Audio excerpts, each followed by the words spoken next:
దయచేసి వేచి ఉండండి, మీరు ప్రయత్నిస్తున్న నంబర్ ఇప్పుడు అందుబాటులో లేదు అంటూ తెలంగాణ ఫోన్లను ఢిల్లీ వాళ్ళు ఇలాగే నిర్దాక్షిణ్యంగా తిప్పికొట్టేస్తున్నారు.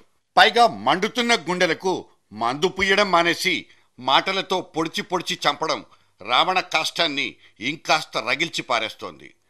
ఇటు ఎక్కడ పోరాడాలో ఎవరితో పోరాడాలో క్లారిటీ దొరక్క క్షేత్రస్థాయిలో కురుక్షేత్రాలు షురు అయిపోతున్నాయి. పెద్ద పెద్ద తలకాయలే తీర్చలేని సమస్యను పారామిలిటరీ దళాల చేతుల్లో పెట్టి పారిపోవాలన్న సర్కారుడిది ఇంకో మూర్ఖత్వం.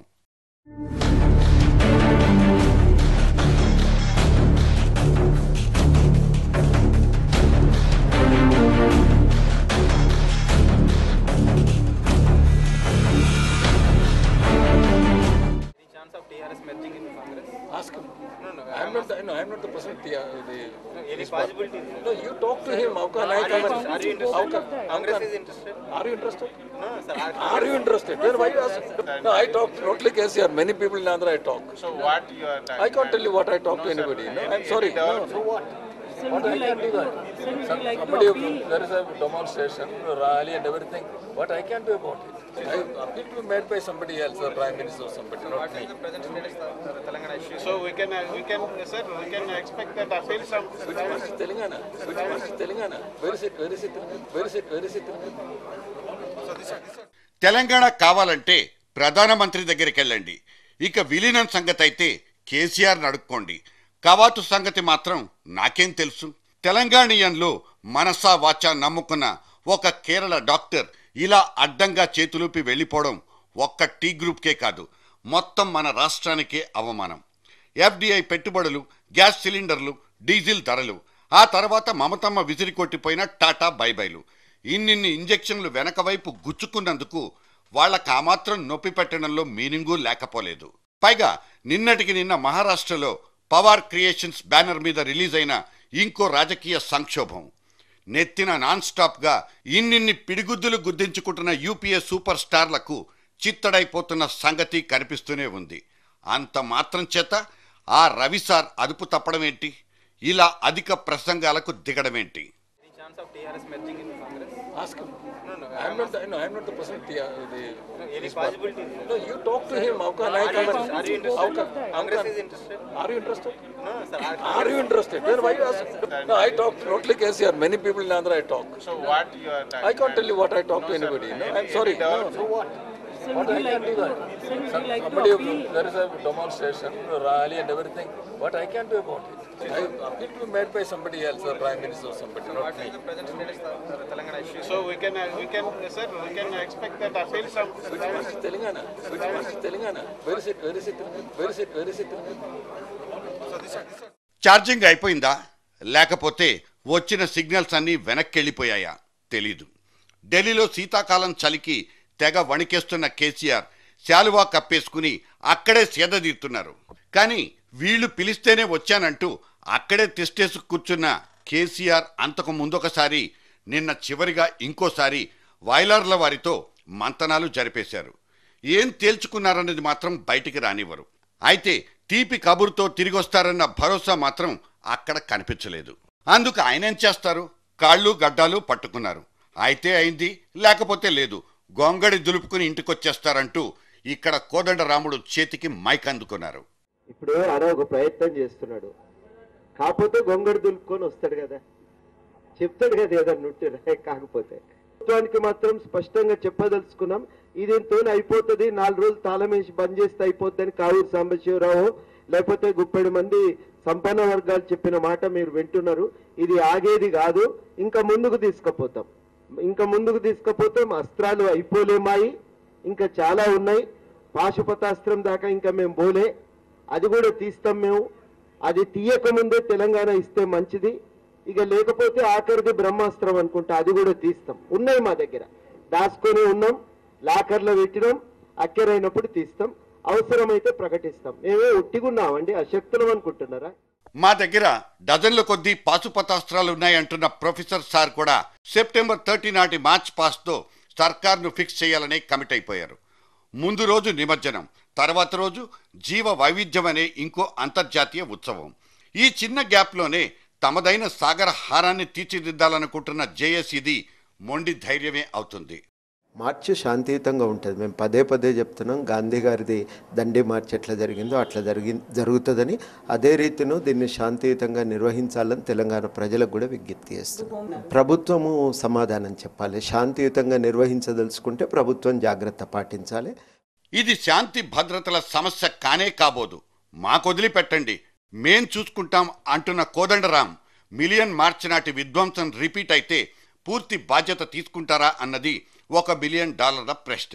దాదాపు అన్ని పార్టీలు సంఘీభవించుకుని చేసే ఈ కవాతు శుభం కార్డుతోనే ఎండవుతుందంటే అది అత్యాశగానే అనిపిస్తుంది.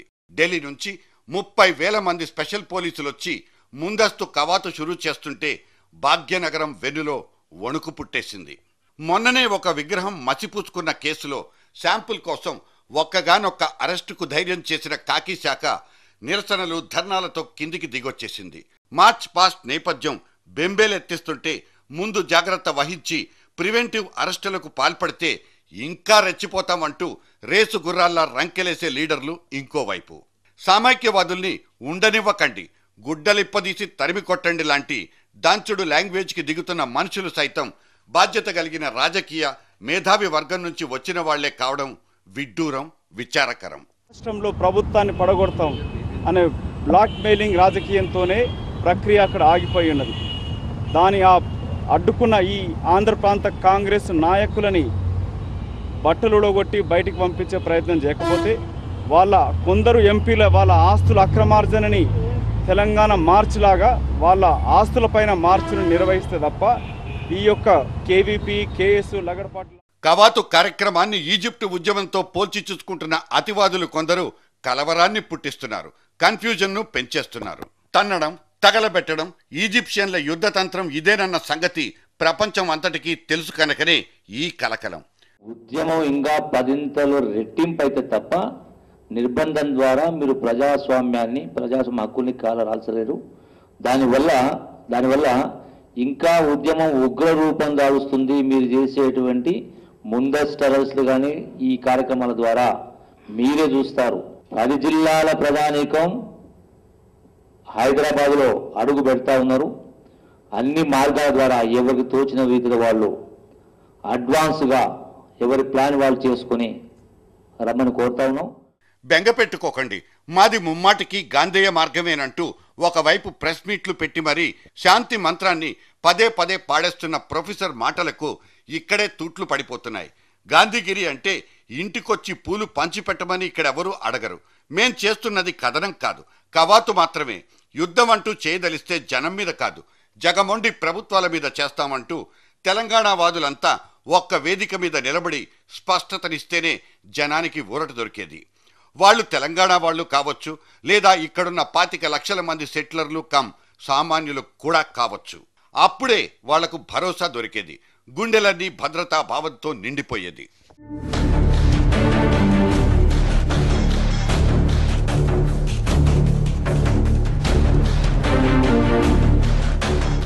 సమైక్యవాదులుగా ముద్రపడిపోయి తెలంగాణకు శత్రుపక్షంగా మారిపోయిన Kavuri and Lagadapati team Delhi flight ఎక్కి వాళ్ళ బృందగానాల్ని షురూ చేసుకున్న అటువైపు నుంచి ఈసారి మాత్రం దంచుడు భాష వినిపించిన దాఖలాలు లేవు.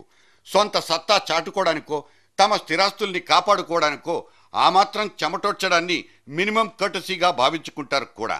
సిగ్నల్సు లేవు, చింతకాయ లేదంటూ వాళ్లకు తెలిసిన లేదా వాళ్లకు తోచిన నిజాలు బయటికి చెప్పుకోవడం కూడా వాళ్లకు తృప్తినివ్వచ్చు.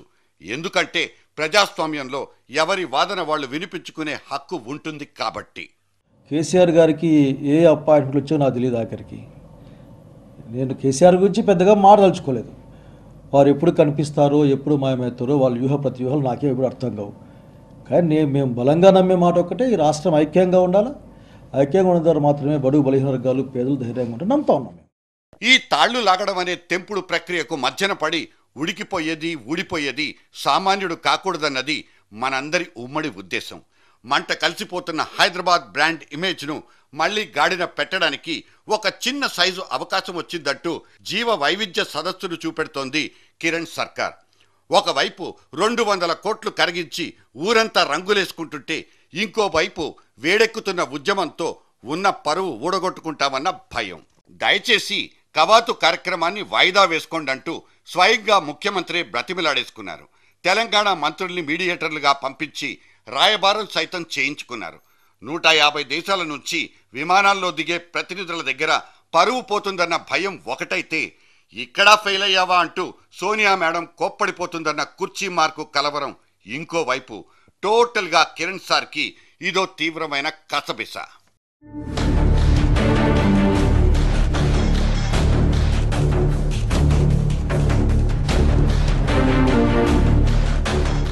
మొన్నీ మధ్య 100 మంది హైదరాబాద్కు చెందిన మేధావులు ఈ మార్చ్ రాజ్యాంగం ప్రసాదించిన ఒక హక్కంటూ ఏకంగా రాష్ట్రపతికే ఉత్తరం రాసేసుకున్నారు. ఎస్, ఖచ్చితంగా వాళ్ళు చెప్పింది కరెక్ట్. ప్రజాస్వామ్యంలో ఎవరైనా తమ తమ హక్కుల కోసం ప్రదర్శనలు చేసుకోవచ్చు. అయితే మన మేధావులు రాసుకున్న విన్నపంలో ఈ కవాతులో కొన్ని శక్తివంతమైన గ్రూపులు అసాంఘిక శక్తుల్ని నగరంలోకి తీసుకొచ్చి రెచ్చగొట్టి అయోమయంలోకి నెట్టేసి ప్రజల్లో చిచ్చు పెడతాయన్న భయాన్ని అండర్లైన్ చేసి మరీ విన్నవించుకున్నారు. శాంతియుతంగా చేసుకోవాల్సిన ప్రదర్శన ఎన్నెన్నిసార్లు భంగపడిపోయి పెడదారులు పట్టిన అనుభవాలు మన దగ్గర లేవు.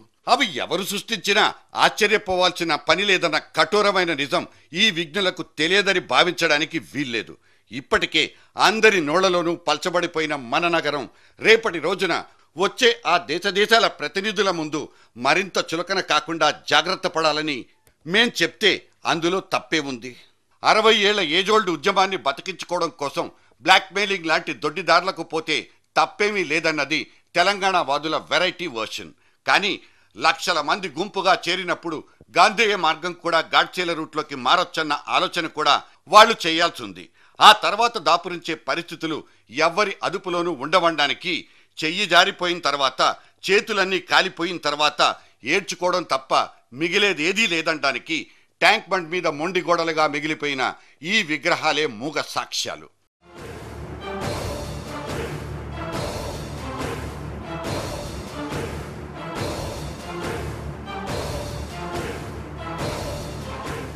మన హైదరాబాద్ కల్లోల నగరాల జాబితాలో చిక్కుకుపోయి సదరు దుర్వార్త 150 దేశాల దాకా పాకిపోతే ఆ నష్టం, ఆ కష్టం మొదట సర్కారుకు, ఆ తర్వాత సామాన్యుడికి. అందుకే తేల్చుకోమంటున్నాం, ఈ కవాతు కూడికలక లేక తీసివేతలక? Simple arithmetic.